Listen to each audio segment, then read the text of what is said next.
Hello, my lovely readers. Thank you for choosing this book over the many others out there, and showering me with your love, affection, criticism, and, above all, acceptance. It pushes me to be a better author. I'd also like to thank the readers who connect with me through the many social media channels, where they leave kind words. It makes me feel rich. Thank you to the Bollywood director Anurag Basu, whose phone call changed many things, for the good. It is only because you liked my first book so much that I could think of publishing my second story, which was gathering dust on my hard disk. A big thank you to my soldier who does not read my books, blogs, and does not even like my pictures, but still showers me with the kind of love that is straight out of romance novels. It is because of you that my love stories always end with a happily ever after. My mom, for keeping me sane and cherishing the smallest of my achievements. My dad, for the pillar of support that he plays in my life. I know I have never grown up beyond 5 in your eyes. My father-in-law and mother-in-law, for supporting us, and Sunny, for being the world's best brother. Special mention to Kshitij, Savi, Avir, for just being the apple of my eyes. I owe a huge debt of gratitude to the Indian Army for all its enriching experiences. To all the officers and veterans for letting me peek into their lives. A big thank you to the First Lady of the Indian Army for working relentlessly and making our lives better. Special mention to AWWA for the support that it is to thousands of army wives like me. Thank you, Trisha Bora, for the dream edit. Thank you, Deepthi Talwar, for playing fairy godmother and providing this amazing break. You rock. Thank you, Team Westland. I feel euphoric and proud to be a part of the Westland family. Thank you, Siddhartha Jain, for being a beacon of hope. Special mention to author Ajay K. Pandey, for being a guiding light and a great support. You are the best friend. Last but not the least, thank you, Mata Rani, for your celestial presence in my life, even when I intend to be an atheist. Dear world, this is not my story. This is her story and she will tell you all about it. But I requested her to begin the story with my letter to you. A letter which was never meant to be written in the first place. You see, I am a commando, bound by duties and tangled with obligations that come with the uniform I wear. Warriors like me don't have the luxury of leading a normal life filled with bliss and everlasting peace. We dare to go where others fear to go, and we do what others fail to do. We are the country's most elite counterterrorism faction of the Special Forces, and you know us by the name, Black Cats, or as the National Security Guards. The black uniform and a deadly weapon or a survival device are our trademark. Also, we only aim for the heads of our enemies, unlike other forces. We are swift, sharp, and dreaded, just like the black cat insignia on our sleeves. We are the death warrants for terrorists who dare to come to our cities and harm our citizens. One bullet, one enemy. That's the simple part, but the tough part is fighting our own demons. I have seen the face of terror in its worst avatar.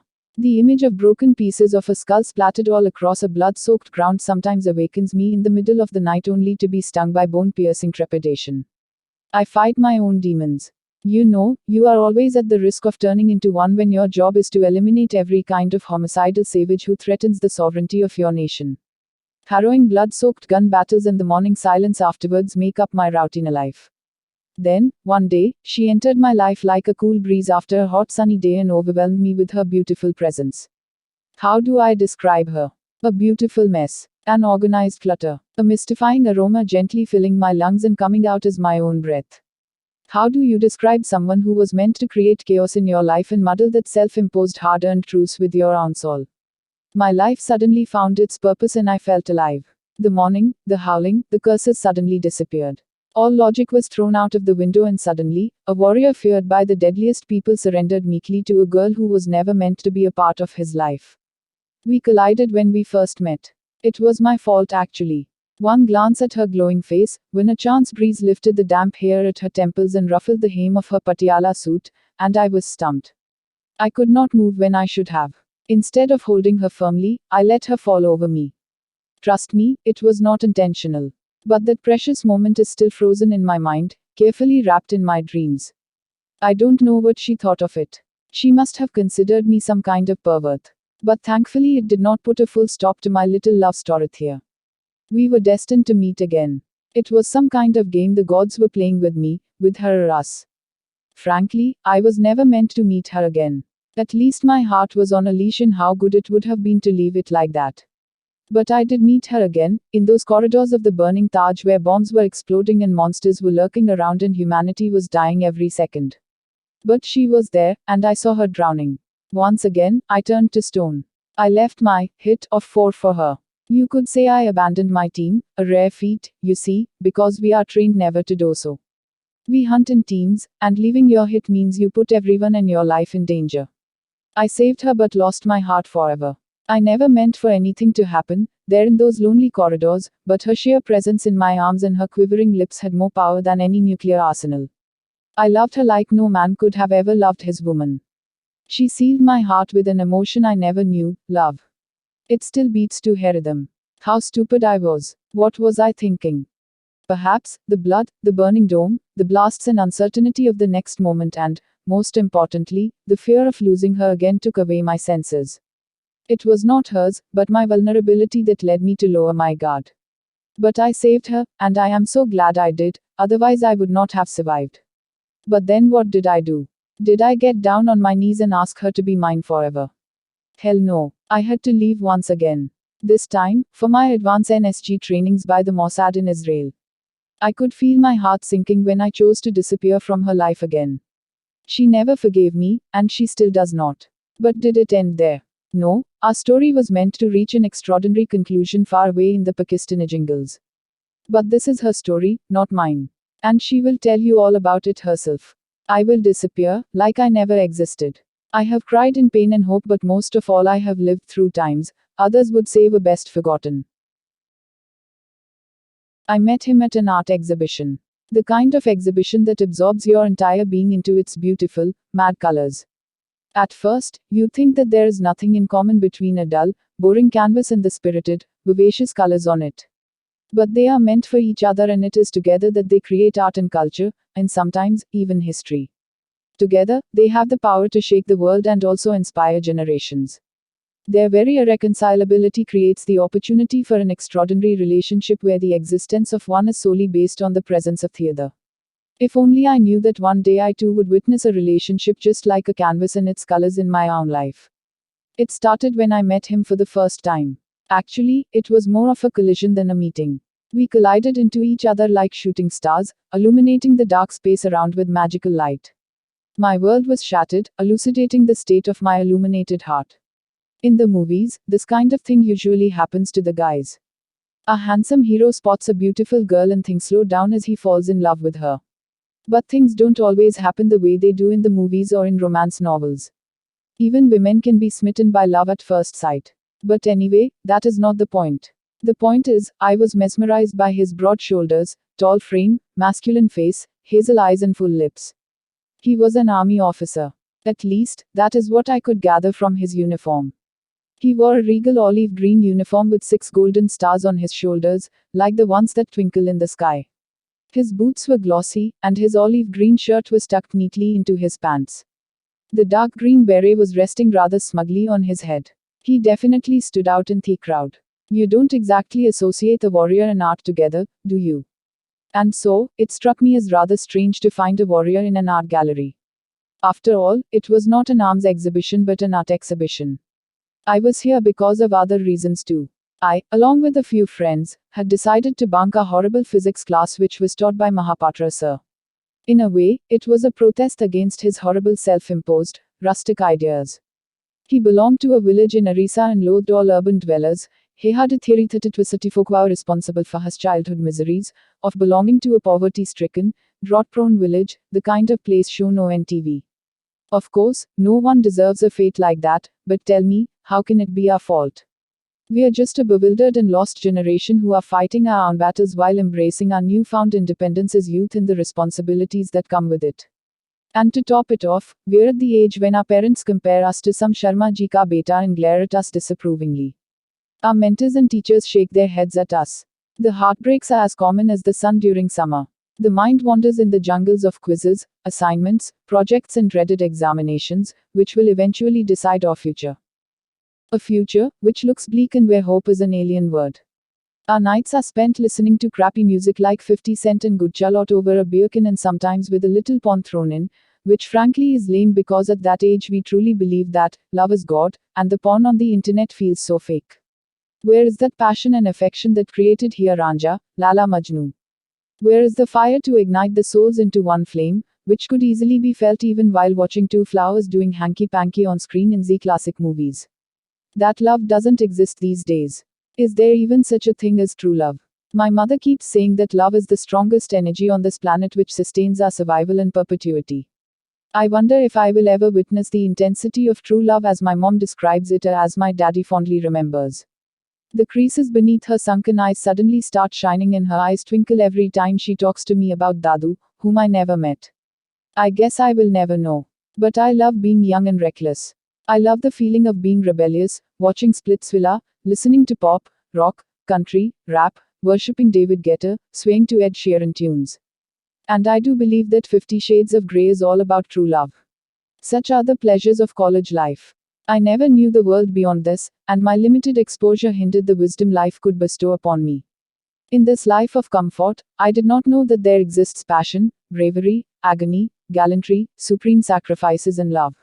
What was true love? How was it supposed to be? I didn't know there were some audacious souls who love our nation above all. Exactly the kind of love by which you don't hesitate to sacrifice your life and leave your people in the cities to live amidst danger and risk your well-being just to save the honor and integrity of the thing you love. That is one true love not so common these days. I wish I could have known that I was destined to be part of this world soon, then I would have prepared better and cried less, if only I would have known. But back to Mahapatra sir. However lowly he thought of us, we thought our state was worse than the drought of flood-affected people. We had our own battles to fight. But he took it upon himself to personally avenge his forefathers and torment all kids born with a silver spoon in their mouths. It was not fair. We had 6 lectures in a week with him where he would conduct surprise quizzes, with no dearth of cruelty. That fateful day we gathered our courage, bunked class, and hopped over to nearby Janpath to ease our nerves by indulging in some street shopping. The shopping went on for 3 hours straight and then we decided to check out Celebrations of Life, an art exhibition by Subrato Mukherjee. There were 2 reasons we picked the exhibition: it was free, and since it was really hot and humid outside, the air conditioning inside the gallery was a bonus. Delhi heat can be deadly even without its soul sisters, smog and pollution. Even though my Patiala salwar suit, khadi jol and Osho chappals were not appropriate, I couldn't be bothered. No one in our pack of 4 was appropriately clothed for that kind of sophisticated event. Everyone else there looked dapper and suave in their tailored suits and designer dresses. They mingled naturally with the rest of the debonair people there while we looked terribly out of place. The occasional stares were meant to make us feel insignificant and worthless, but we roamed around the gallery like we owned it. I stopped before a vibrant oil painting. It was huge. A princess on a horse was kissing a warrior in armor who stood with a sword hanging at his side. He was holding the princess with one hand and the other held the reins of the horse. Everything beyond them, the trees, the mountains and the river, was blurred. Immediately, I felt 2 strong arms around me, a strong, musky masculine smell filled my nostrils, and my gaze rested on a set of hazel eyes which looked amused. I could feel his warm breath on my cheek and hear his heart thudding beneath me. All in a second. Just as I turned around, still thinking about that fascinating painting, I ran smack into someone who was standing behind me. My bag slipped out of my hands and I started falling, all because some jerk could not keep his distance. I wanted to kill him if I didn't die of the approaching head injury. Within a flash of a second, I took him down along with me straight to the marble floor. The intensity of their romance was so deep that I stood transfixed in front of them for a long time. Such love stories are rare these days. People don't risk their lives, strip away their pride or get stoned to death to live an enchanting romance even if only for a moment, inspiring generations with the ferocity of such forbidden relationships. Just as I turned around, still thinking about that fascinating painting, I ran smack into someone who was standing behind me. My bag slipped out of my hands and I started falling, all because some jerk could not keep his distance. I wanted to kill him if I didn't die of the approaching head injury. Within a flash of a second, I took him down along with me straight to the marble floor. Immediately, I felt two strong arms around me, a strong, musky masculine smell filled my nostrils, and my gaze rested on a set of hazel eyes which looked amused. I could feel his warm breath on my cheek and hear his heart thudding beneath me. All in a second. This entire world, the whole universe and the entire human species stopped existing in that 1 second. It was as if I was waiting for that moment all my life, and now this moment was going to define the reason for my existence. Something unexpected had moved inside my heart to shake my soul and leave me gasping. I am still looking for a word to describe that eternal moment which has the power to alter one's beliefs and change one's life. It happens. I did not want to move, and I did not see him making an effort to do so. But just then, one of my friends noticed me. We have our personal little monsters to ruin every perfect moment designed exclusively for us. In this case, it was Susan. Hey. Oh my god. Ria. Shit man. What happened? Are you okay? She lifted me up, pulling me away from him and thereby breaking that wonderful moment, that perfect enchantment. I turned again to look at him properly. I saw the most handsome face I'd ever encountered in my life. I was already devastated. An old Falguni Pathak song, Maine Payal Hai Chinkaya Aab to Aaja tu Har Jaye, started playing in my head. I am really sorry, Mom. I hope you are not hurt. He straightened himself as he apologized. Mom. Oh, he was referring to me. Oh, yeah, I am absolutely fine. I am really sorry for my clumsiness. What was I saying? I wondered. That is not how I talk to people. My usual reactions were along the lines of, oh, you. Can't you see? Where is the police? You're trying to eve tease. Listen, mister, I am a Punjabi cootie and I will beat the shit out of you. It's all your fault. Okay. As simple as that. But something was not right. Are you sure, Mom? He said. I am really sorry. I just didn't see you turn around. Oh no. It's actually my fault. I could not see you. I apologize. Something's definitely not right. Sigh. No, Mom, you don't need to do that. I did not see you. I am really sorry, he said. Yes, mister, it's your fault. Susan interrupted. You better be sorry. Susan was being extra helpful now when I did not need her help. Where was her friendly concern when I literally pleaded for her perfect C++ code notes for our assignments last week? She had refused to acknowledge my presence that time and had many brilliant excuses. Susan, don't worry about it. I said through gritted teeth. He actually saved me from falling and hitting my head directly on the floor. Frankly, I had never liked Susan. She was my classmate and part of our gang, but we never really got along. No, she is right, Mom. I should apologize, the handsome stranger said. By the way, I am Captain Virat. He stuck his hand out for a handshake. I took it and gripped it for a long electrifying moment. Electric shocks advance across my body instantly. I am not a pervert, nor I have been devoid of male presence in my life, and I had my share of flings by the time I was 19. But nothing like the head over heels kind of love I'd seen in the movies. Most of my relationships were pathetic and lousy because of my non-committal nature, which resulted in catastrophic breakups eventually. The saving grace was that I at least had relationships where guys were not psycho killers or possessive nippers controlling every inch of their girlfriends' lives. When I was in class 10, I lost my heart to a college senior.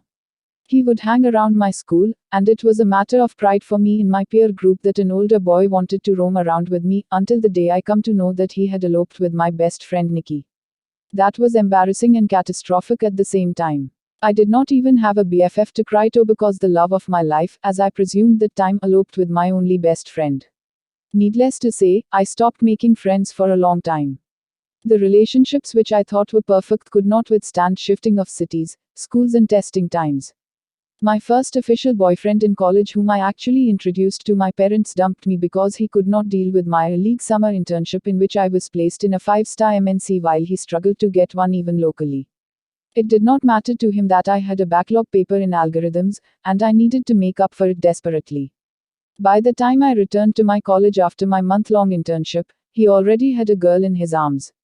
Such a misogynistic bastard. Something was missing. Hi, I am Ria, was all I could utter. Please tell me, what can I do for you? He asked. Everything, I said. What was I saying? I meant, what are you doing here? Haha, what do you mean? Exactly the same thing you were doing here, he smiled. No, I mean you seem to be on duty. Uniform and all. Oh my god, Ria. Really? You have just met him. Try to be better than that. Actually, I have been assigned to buy a few paintings for our office's mess, but honestly, I know nothing about paintings. So, you see, I was struggling to find the perfect pieces, and, trust me, firing bullets are a lot easier. He gazed at me expectantly, and I realized that I should laugh because he was being funny and looked damn cute saying all those things. I laughed. Maybe a little too much, but he looked pleased. I am sorry, I've just been talking about myself, he said.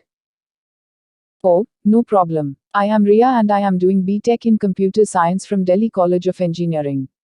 And we are here for, an educational excursion. Well, telling him about our bunking would be embarrassing. That is so nice. Ria, could you please help me buy a few paintings? I am sure you possess great taste in art and culture, he asked very politely, and I could not have said no.